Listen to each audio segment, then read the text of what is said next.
aí, galera, tudo bem? Vamos hoje então encerrar mais uma unidade temática da apostila 3, a de número 10. Eu acredito que essa vai ser a última nesse formato. Eu vou tentar uma nova maneira para a apresentação das próximas aulas. Desejo também marcar uma live na semana que vem. Vamos ver se dessa vez dá certo. Então vamos lá? Colégio Ari Quintela, sexto ano, professora Maria de Fátima, unidade temática 10, Império Bizantino, conclusão. Cultura e sociedade. O Império Romano do Oriente, o Império Bizantino, tinha uma população bastante heterogênea, diferenciada, misturada. Era formada de latinos, gregos, eslavos, germanos, semitas, turcos, russos, normandos, egípcios e outros. Essa grande quantidade de povos gerou uma cultura muito rica, com características orientais e ocidentais. Constantinopla, que era a capital do império, era um importante entreposto comercial, ou seja, um local onde se fazia comércio, E para ela se dirigiam indivíduos de diversos lugares, o que fazia da cidade um centro cosmopolita. O que quer dizer isso? Um local com diversas culturas diferenciadas, como nós falamos lá, iam russos, normandos, egípcios, latinos da própria Roma. Então, isso tornava essa cidade diferenciada com várias culturas, no mesmo local. A arquitetura do Império Bizantino. Desde sua construção, a cidade de Constantinopla, que era a capital deste império, se tornou sede de inúmeras igrejas, pois foi concebida para ser uma cidade cristã. Nós já falamos nisso na aula anterior. Durante o governo de Justiniano, principal após a revolta de Nica, quando a cidade sofreu inúmeros incêndios, as obras tomaram a cidade.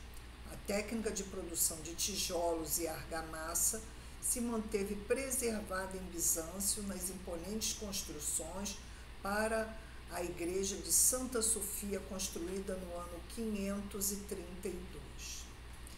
Entre as inúmeras igrejas cristãs, Constantinopla estava a de Santa Sofia, Hagia Sofia, ou Divina Sabedoria. Em seu exterior, ou seja, na parte de fora, é perceptível, apesar da construção, com uma cúpula de mais de 30 metros de altura, que nós vemos aí na imagem, Em seu interior, buscava-se transmitir a ideia de iluminação. Vocês forem lá no Positivo On e entrarem na trilha, vocês vão ver no Saiba Mais um filminho que mostra por dentro essa igreja, que é inclusive um patrimônio da Unesco, é a coisa mais linda. Bom, séculos antes, os romanos haviam inventado a argamassa, que usavam essa pura mistura de tijolos e pedras para construir edifícios, aquedutos, monumentos e estradas. No Ocidente, estamos falando do Império Romano do Ocidente.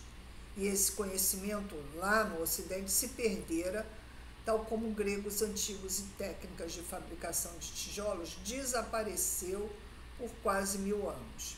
Entre as construções que sobrevivem em nosso tempo, embora menos conservadas, destacam-se muros, cisternas e aquedutos. Em melhor situação estão templos religiosos. Os elementos básicos dessa arquitetura foram o plano centralizado, a influência das basílicas gregas, as cúpulas e as múltiplas abóbadas. Abóbadas é a parte de dentro da cúpula. Se a gente olhar ali na imagem, várias cúpulas arredondadas, e a abóbada é a parte de dentro, em formato arredondado. O direito. Grande contribuição dos bizantinos ao direito se deu por iniciativa do imperador Justiniano. Também já havia citado isso na aula passada, o que determinou a reunião e organização das leis romanas.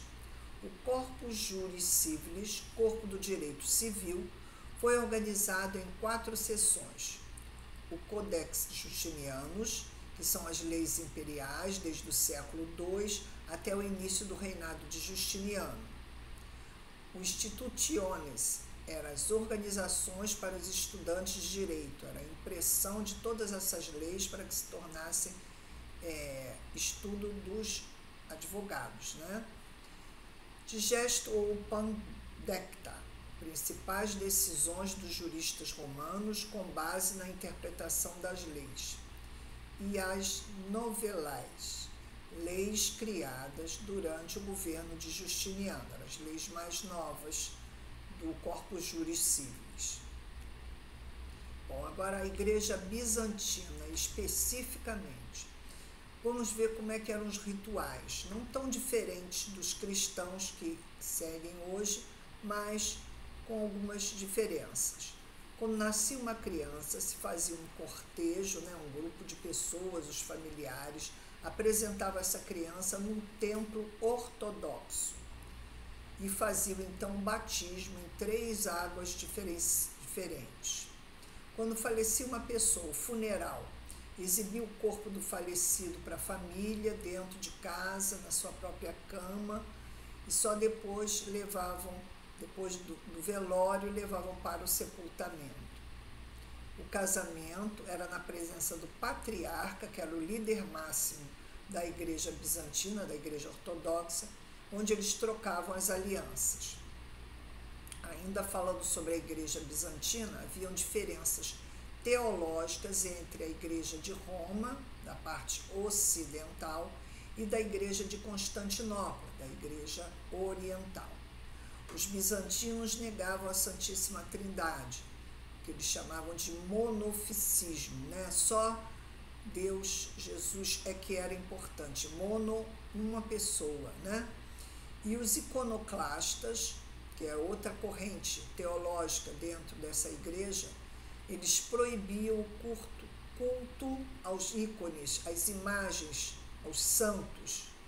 E em 1054 houve o cisma religioso, também chamado cisma do Oriente, e a criação de 2 igrejas. Em função dessas diferenças de opinião, de práticas religiosas, separou-se a Igreja Católica Apostólica Romana e a Igreja Ortodoxa Grega, que era a instituição religiosa que reinava no Império Bizantino. O Papa do Ocidente, Leão IX, se considerava autoridade sobre o patriarca Miguel Cerulário, que era da Igreja Bizantina, que por sua vez considerava que o Papa não tinha poder sobre a Igreja do Oriente. Então cada um ficou com o seu poder, o Papa Leão IX com a Igreja Católica Apostólica Romana e o patriarca Miguel Cerulário com a Igreja Ortodoxa Grega. Esse fato, essa divisão, é conhecido historicamente como o cisma do Oriente. O Império Bizantino chegou ao fim. Então, no século XIII, o Império Bizantino foi saqueado, invadido pelos turcos, venezianos e árabes. E em 1453, o sultão Muhammad derrubou as muralhas de Constantinopla e tomou a cidade. E com isso concluímos a nossa unidade temática 10.